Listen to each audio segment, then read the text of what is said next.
আবহাওয়া দপ্তর থেকে পাওয়া এই মুহূর্তের বড় খবর, আরও নামবে তাপমাত্রা। পশ্চিমবঙ্গের ৮ জেলায় জাঁকিয়ে পড়বে শীত, হু হু করে কাঁপবে বঙ্গবাসী। তবে আগামী ৪৮ ঘন্টায় বাংলার কোন কোন জেলাগুলিতে পড়বে কনকনে জাঁকিয়ে ঠান্ডা, এ বিষয়ে এইমাত্র কি জানালো আবহাওয়া দপ্তর, সবই বিস্তারিত জানাবো এই খবরে।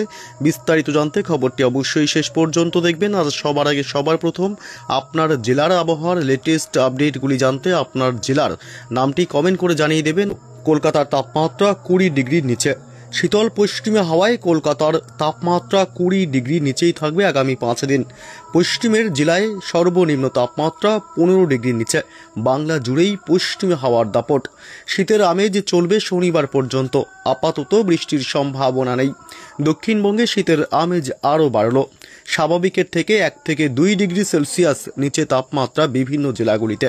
খুব সকালে এবং রাতের দিকে শীতের আমেজ বেশি, বেলা বাড়লে আমেজ উধাও। খুব সকালে হালকা কুয়াশা, উপকূল এবং সংলগ্ন জেলাগুলিতে কুয়াশার সম্ভাবনা বেশি। আপাতত ৪-৫ দিন তাপমাত্রার পরিবর্তনের সম্ভাবনা কম।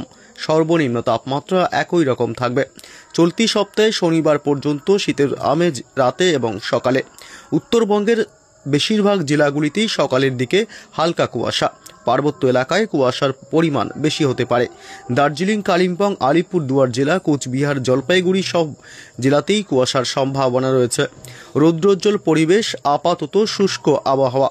আপাতত ৫ দিন সর্বনিম্ন তাপমাত্রার খুব একটা বেশি পরিবর্তন নেই। বৃষ্টির কোনো সম্ভাবনা নেই উত্তরবঙ্গের জেলাগুলিতেও। আবহাওয়া দপ্তর জানিয়েছে আপাতত আগামী ৪ থেকে ৫ দিন তাপমাত্রা খুব একটা পরিবর্তন হবে না, অর্থাৎ রাতের দিকেই শীতের আমেজ বজায় থাকবে।